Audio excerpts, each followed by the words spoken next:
ด้านนี้ก็เลยจ้า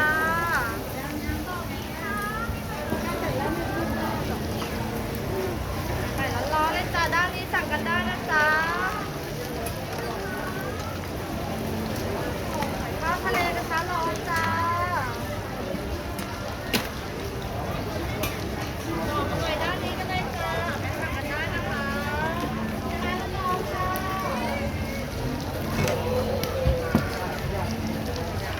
ไข่ร้อนๆกันเลยจ้า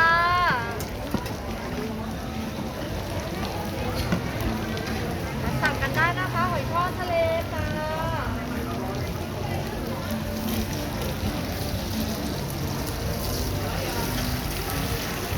หอยปลาหมึกด้านนี้ก็เลยนะจ๊ะ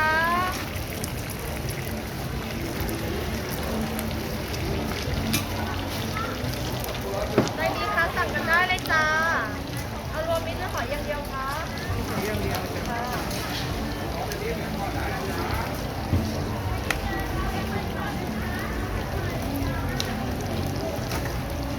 พี่เลยปะใช่ค่ะ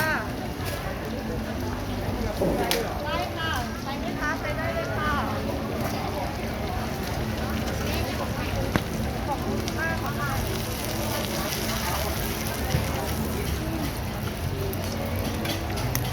ใหม่แล้วร้อนเลยจ้าหอยทอดจ้า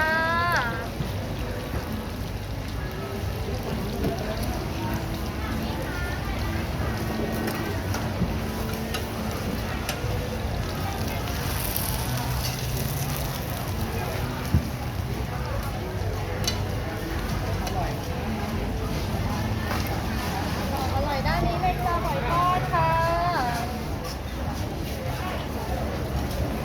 สั่งกันได้เลยค่ะ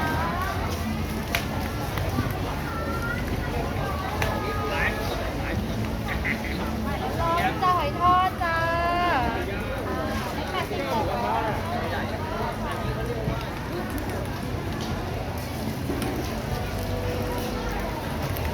จ๋าละจ๊ะเม็ดละหอยดีคะโอเคค่ะแม่เอาตัวหนึ่งหอยกรอบหนึ่งนะคะค่ะจะหาร้านนะคะเรียบร้อยค่ะได้แล้วค่ะ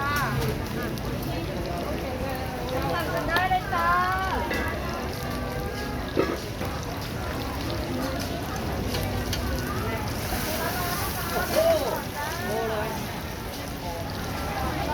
เลยค่ะหอยทอดจ้า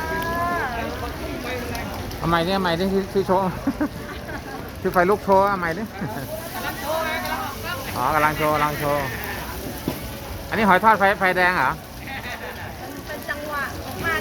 อ๋อหอยทอดไฟแดงเจ้าใหม่นะครับนี่ครับมากินได้เลยครับที่นี่ที่เดียวครับ ใหญ่กระทะร้อนค่ะ หอยทอดไฟแดงหอยทอดทะเลไฟแดงระวังผมจะหายนะครับ เส้นผมหายนะจ๊ะ อันนี้ปกติเท่าไหร่ครับ40 60ค่ะ 60 บาทเป็นทะเลใช่ไหม ใช่ค่ะราคาเดียวกันเลยจ้ะ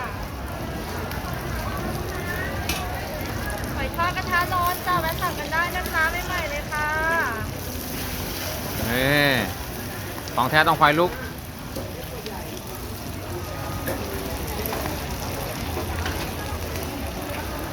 ร้อนๆจ้าแวะก่อนได้ค่ะไฟแรงอ่ะไฟทำเบาๆจ้าลูกไม่ทำแรงร้อนๆค่ะแวะก่อนนะใหม่ๆร้อนๆได้เลยจ้ามาร้อนๆจ้าแวะก่อนค่ะ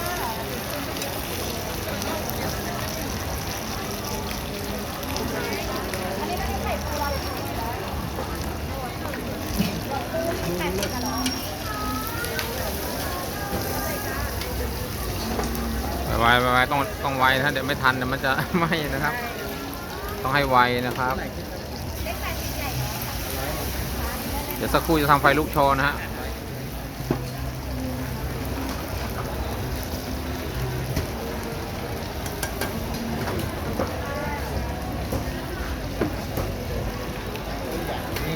ทอดกระทะร้อนจ้าแวะสั่งกันได้ค่ะ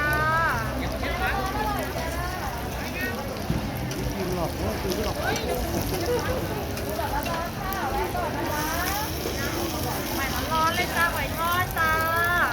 หอยทอดไฟลุกด้านนี้เลยครับหอยทอดไฟลุกหอยทอดทะเลเพลิงด้านนี้เลยจ้าหอยทอดทะเลเพลิง สดเลยเหรอเฮียหรือว่าอัดไว้ เปลี่ยนชื่อร้านไหมหอยทอดไฟลุก หอยทอดไฟลุกทะเลเพลิง ได้เลยค่ะหอยทอดทะเลจ้าหอยทอดนะคะร้อนจะไม่ร้อนสั่งได้จ้า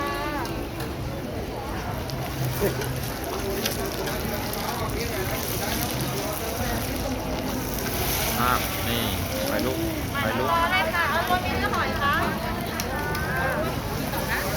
หอยทอดไฟลุกครับสุดยอดเลยร้านนี้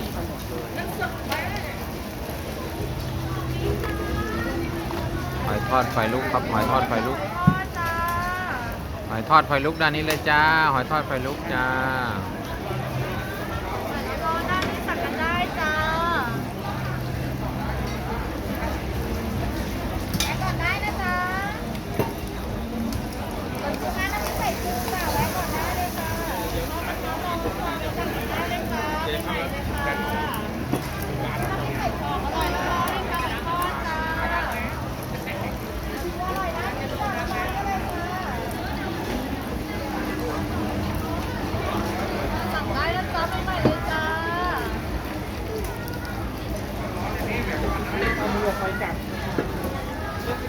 ร้อนกันเลยจ้า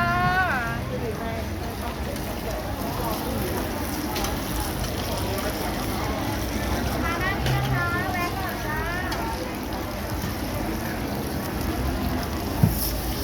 อร่อยนะนี่นะคะแวะกันก่อนจ้า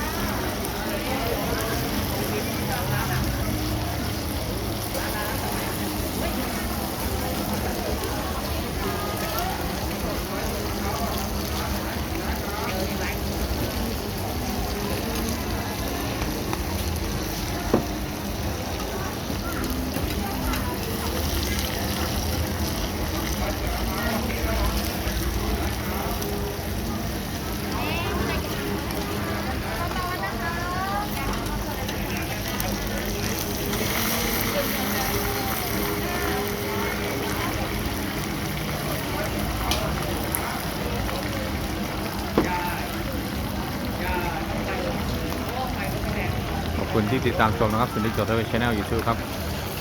เป็นหอยทอดทะเลซีฟู้ดนะฮะหอยทอดไฟลุกนะครับ60 บาทนะครับ